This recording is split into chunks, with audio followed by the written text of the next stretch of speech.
Hello, everybody, and welcome to the Great America Show. Great to have you with us. The star witness in Trump's New York trial is expected to be back on the stand this week. Former Trump attorney Michael Cohen didn't have enough last week. He's had an awful rough run on that stand. He was eviscerated, torn up last week in cross-examination by the Trump attorney, Todd Blanche. Cohen caught lying on a number of occasions, or as they say in court, he misspoke. Nonetheless, his performance was so bad, even the good folks over at CNN, and I'm telling you, top-notch left-wing Marxist guy Anderson Cooper, had to admit, Cohen's a liar. Cross-examination. Do you have doubts that that conversation happened the way Michael Cohen testified on his direct examination, that he called Trump insular? I think it's absolutely. I think it's devastating, for Michael Cohen's credibility on this, in this one particular topic, whether it's, he just didn't, it's hard to, I don't know. Yes, I think if I was a juror in this case watching that, I would think this guy's making this up as he's going along, or he's making this particular story up. Todd Blanche is pointing out, you were testifying just on Tuesday in this court, and all morning long, he's been pointing out, inconsistencies in Michael Cohen's testimony, or at least questionable aspects of Michael Cohen's testimony, but nothing that you would necessarily, as a juror, think, okay, that's clearly a lie. Maybe that's just he was misunderstanding, or he was bragging, or whatever. This one, Todd Blanche clearly saved this to right before the lunch break, I'm assuming, because it was just so well crafted, and just point by point walking through this story, which at first seemed, why this seems like a ridiculous story. Some 14-year-old is sending him, nasty text messages, and he's going to call Keith Schiller about it. And then you realize, you look at he showed the phone logs that the prosecutor had shown, and it's the phone call that Michael Cohen had previously talked about. I think it is severely damaging to Michael Cohen's testimony. The cross-examination of Cohen is expected to continue today, and Trump's attorney says they expect to start bringing in their own witnesses this week as the case winds down. While Trump fights in that New York courtroom, Joe Biden's DHS is fighting to protect terrorists right here on the homeland. The Department of Homeland Security has declined to share the nationalities of those illegal aliens on the terror watch list who entered the United States. The DHS claims those illegals have their right to privacy. Who knew? Illegal aliens have a right to privacy, and it outweighs the public's right to know. Well, we knew that part. They don't think much in the Biden administration about your right to know anything. And last year, it's reported that nearly 800 illegal aliens were released into the country who are known or suspected terrorists. But remember, only 800. That shouldn't be a problem, right? And Kansas City Chiefs kicker Harrison Butker, I'm nominating him for the MVP of the NFL. The man who's been under fire from the Marxist left for proclaiming his Christian faith. He has the backing of the American people as well. Butker's jersey is now the most sold jersey on NFL.com, not just for the Chiefs, for the entire NFL.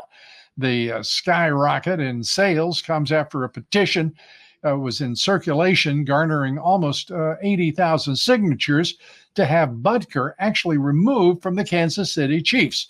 Well, guess what? The Marxist Dems are losing again, and Butker he is just right now, he is a hero for the NFL, and there are not many of them when it comes to Christianity, faith, and this country's founding values. And our guest today, former Secretary of Housing and Urban Development and author Dr. Ben Carson. His new book, The Perilous Fight, Overcoming Our Culture War on the American Family, and we recommend it to you highly. And now here is Dr. Ben Carson. And Doctor, it's great to have you with us. And I just want to say, we're going to talk a lot about your new book. And I want to say, first of all, congratulations on your book. But let's talk a little politics, if we could, just to kind of warm things up here. You are, without question, I think one of the most interesting political figures in the country, in part because most people identify you first as a great neurosurgeon, a great American. You've got, I think what the word is cachet, because you're above the let's say the run of the mill kind of narrative that runs through politics. And that, by the way, I mean is the absolute compliment that it sounds like. I want to turn to all of the talk right now about vice presidential candidates.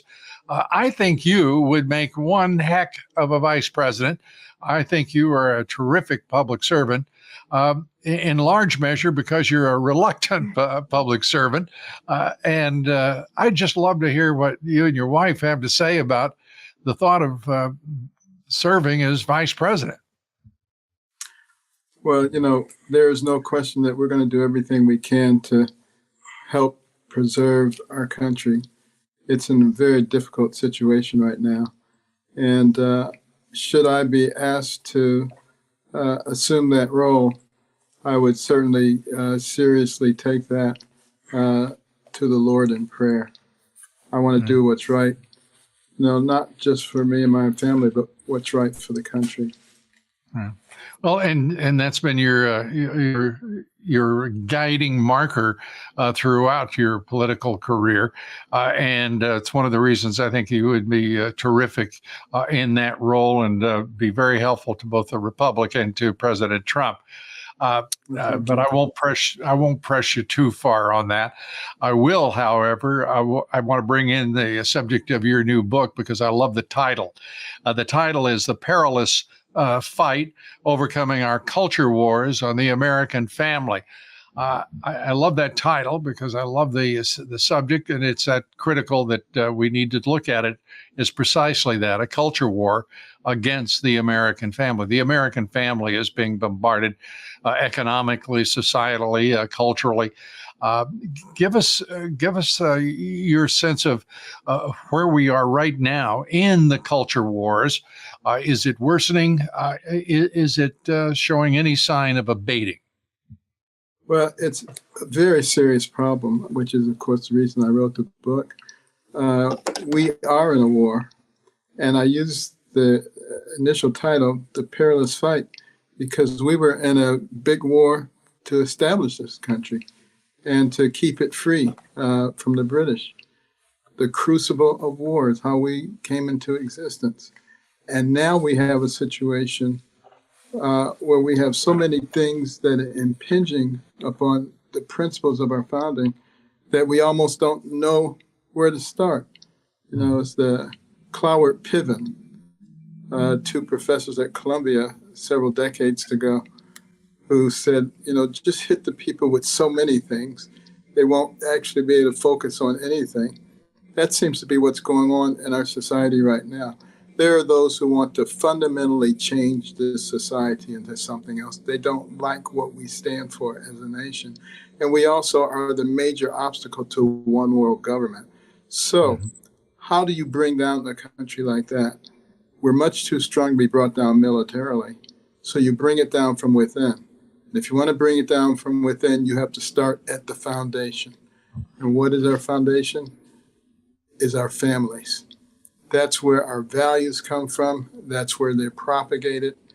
And if our children don't learn who we are, they don't know our history, then they become very easily persuaded to go in other directions. Because your history gives your identity. Your identity is the basis of your beliefs. So if you break that chain somewhere, then you're like a leaf blowing in the wind. That's something that ISIS understands. You'll notice whenever they go into a place and conquer it, what do? They get rid of the history, the monuments, the libraries, the museums, and impose their own sense of what history is. We're doing it voluntarily, and we have to be much smarter than that and recognize that if we don't pass our values on, we get what we see on these college campuses. And we're going to get that in spades if we don't stop soon and begin to fight back.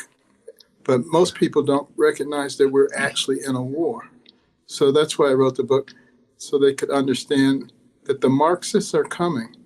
And they planned a lot of what's going on right now. All you have to do is look at the Congressional Record from January the 10th, 1963, where Congressman Herlong of Florida read into the record the 45 goals of communism in America. And you'll see all of these things happening, gaining control of the public school system and the teacher unions so you can indoctrinate the kids, gaining control of the news media and Hollywood so that you can control the thinking of the people, driving wedges between parents and children, removing religion first from schools and then from every aspect. The list goes on, making sexual perversion normal, natural, and healthy. I mean, it is just a textbook of all the things that they're doing right now. And I think that's the reason that Khrushchev said to Eisenhower, your grandchildren's children will live under our system. Well, they've had a good run at it. They lost, of course, in the 1990s when they lost the Soviet Union itself. But now, insidiously, Marxism is insinuating itself into American culture, into American society, into our educational system, into our corporate structure in this country. It's outrageous. And of course, the Democrat Party and the federal bureaucracy are riven with Marxists. We can call them cultural Marxists, but they mean to be all-encompassing Marxists, and they have a head start on it. Let me bring to the subtitle of your book on the American family specifically. I think all of us would understand if we're talking about the war on the American family in terms of a number of subjects, including the war for their hearts and minds in the classrooms. We are watching two large teachers' unions that are outright Marxist in their philosophy, the ideology that they are frankly supporting, and also trying to. Every classroom seems to be filled with a Marxist missionary. Your thoughts? Right. Well, go back to the basics here. The brain, the human brain, and the developing brain, it's a marvelous thing. Starts at conception. Billions of neurons every single day. By the time a baby is born, it's still proliferating at a great rate. That's why newborn babies sleep 20 to 22 hours a day. But the brain doesn't fully develop until the mid to late 20s. So we're in the process, particularly in our schools, of asking 9, 10, 11, 12-year-olds with incomplete brains to make major decisions about the rest of their lives, confusing them about their gender when they're at a state where they're very curious and very suggestible. That's the reason that children need parents to protect them from that kind of savagery. And yet it's going on. They're usurping the position of parents, in many cases telling children, don't tell your parents what we're doing. I mean, this is nothing short of child abuse. Yeah. And if we don't stop it, we're going to see a continuation and a worsening of that situation, usurping the position of parents. I want to follow up on that very point. We're going to take a quick break. We're talking with Dr. Ben Carson, great American. We'll be right back. Stay with us.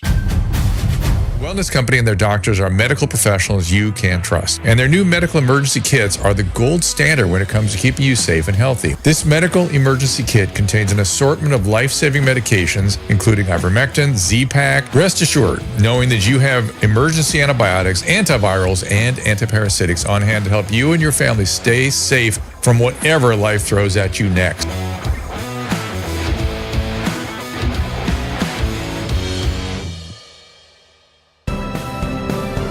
We're back. We're talking with Dr. Ben Carson. His new book is The Perilous Fight, Overcoming Our Culture Wars on the American Family.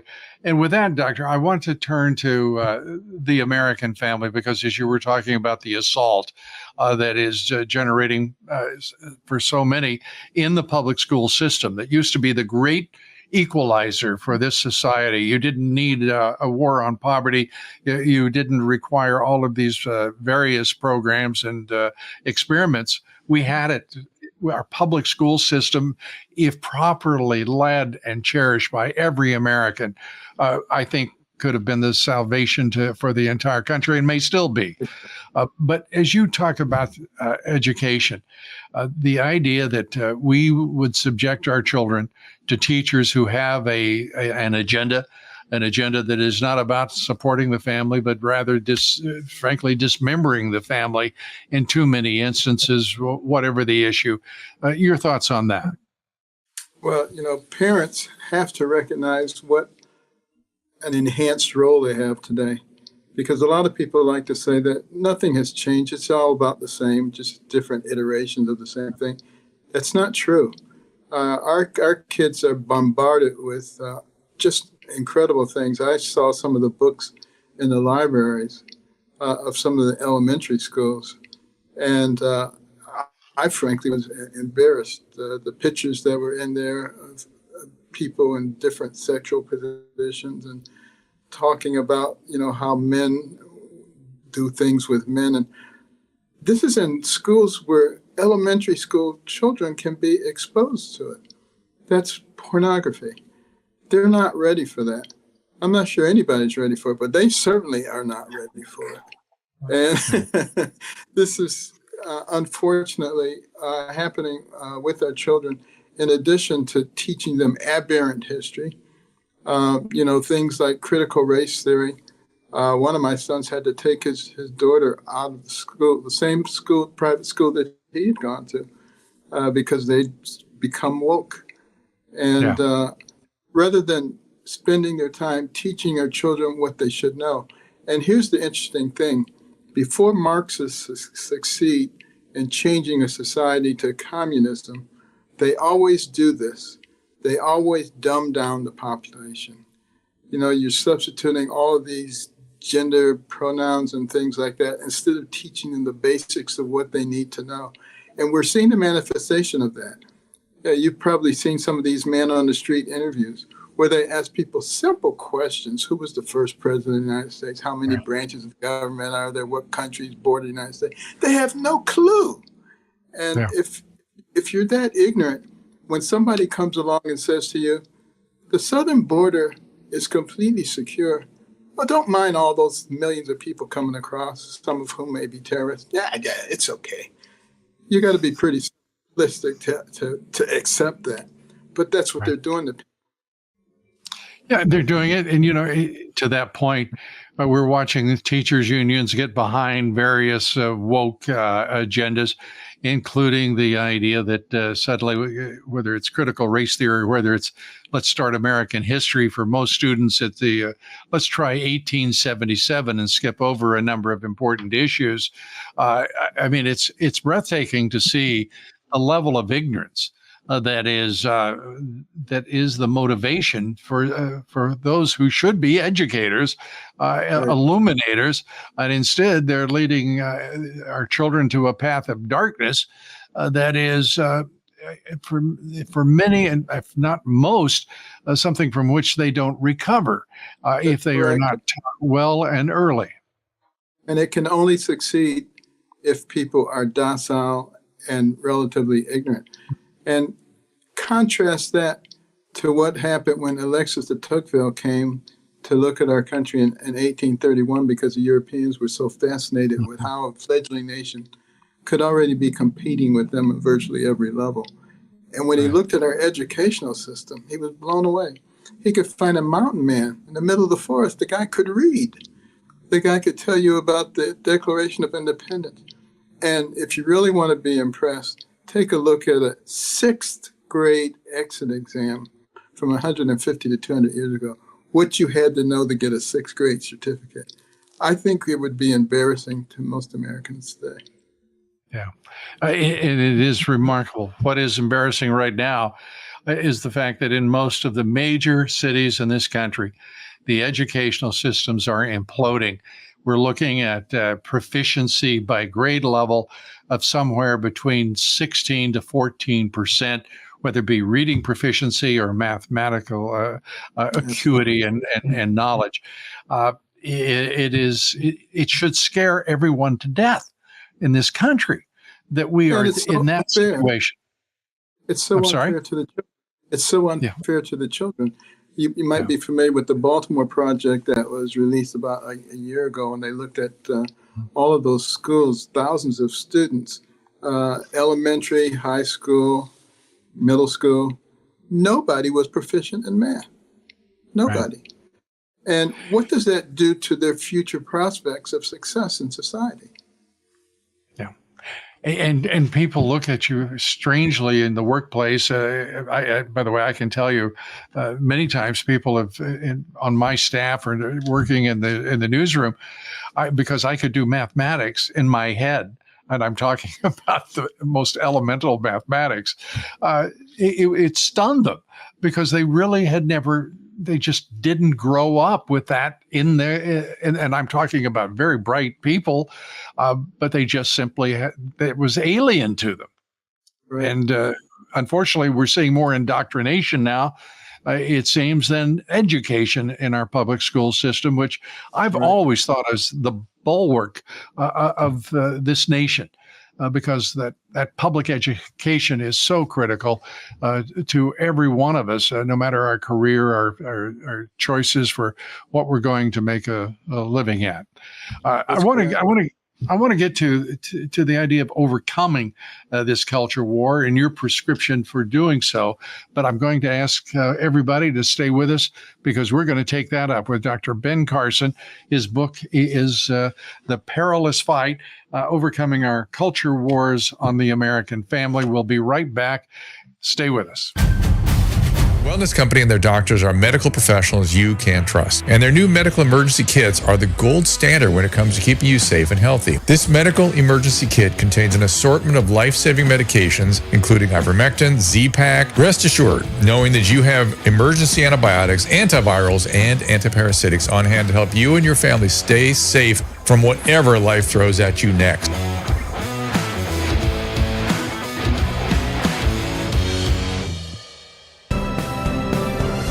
We're back with Dr. Ben Carson, and I have to say, it's great to see you, Doctor, and always a pleasure to talk with you. And I love your perspectives and your insight. We're recommending your book highly.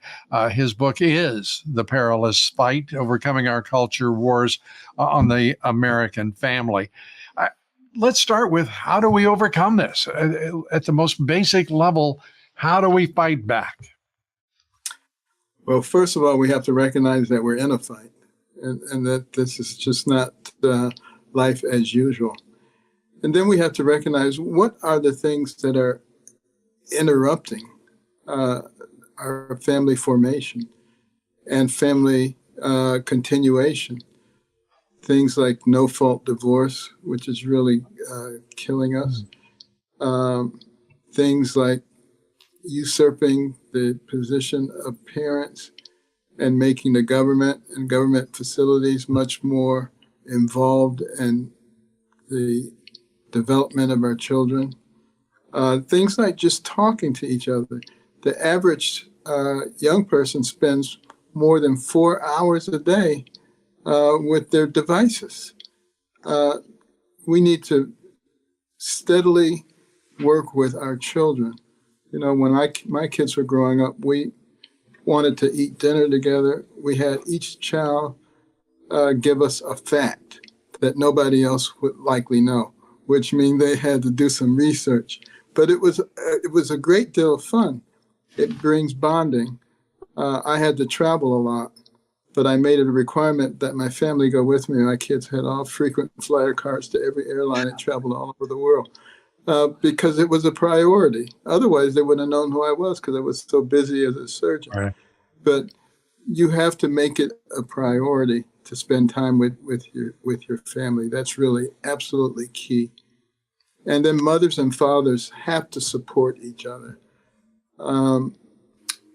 There's a lot of stuff that's been happening, particularly since the women's movement and the denigration of the role of men in the family. All you have to do is look at some of these sitcoms that have been on for the last 50 years. Father's always some dolt who is bringing all kinds of problems, and the mother has to solve them. I mean, these may be subconscious pieces of information, but they seed themselves in people's minds. All this stuff is designed for a reason. It's designed to gradually undermine what was such a strong element of our country, and it's working. And we have to fight it. And to that point, I mean, I have to say, when I tune into something on TV that is about the family, I always object to it because I nearly always object to it because you're right. But it seems to me that they make everyone look like an idiot. The mother, the father, the kids are self-interested and extraordinarily puerile beyond. They should be somewhat more mature. And they take the alternative family forms and they try to make those the preferable forms, particularly in terms of identity and sexuality. Yeah, it's really strange how quickly that's happened too. To see the number of sitcom series that are about LGBTQ, the way in which it's very insidious, really. It gives you the sense that everything is LGBTQ and nothing is quote unquote normal. Yes. It is, as you say, it's an assault on the senses. It's an assault on the mind, and it's truly a fiction with a purpose, as you say. There's an agenda behind it, most certainly. Well, the other interesting thing is you've heard from the time that you were a child, there are two things that you should never discuss in public, right? Religion and politics. Those are the very two things we should be talking about because they want to do their work in darkness. They don't want a light shined on what they're doing. That's a great point. That's a problem. And we all have a sphere of influence, and we can start breaking that. Well, I want to just say, Doctor, what a great honor and a delight to talk with you today, as always. Dr. Ben Carson, his book is The Perilous Fight, Overcoming Our Culture Wars on the American Family. Those wars are raging whether people want to acknowledge it or not. We recommend his book to you highly. Again, The Perilous Fight, Overcoming Our Culture Wars on the American Family. Dr. Carson, great to see you, and God bless you. So good to be with you again. Take care. Dr. Ben Carson, thank you. And everybody, thank you for being with us today. Be sure to join us tomorrow for the Great America Show. Our guest will be Mr. New York himself, radio legend Mark Simone. And be sure to follow me on Twitter and Truth Social at Lou Dobbs, on Facebook and Instagram at Lou Dobbs Tonight, and watch us every evening for Lou Dobbs Tonight on Frank Speech, Rumble, X, and Roku, and other platforms as well. Be sure to join us. Thanks, everybody. God bless you, and may God bless America.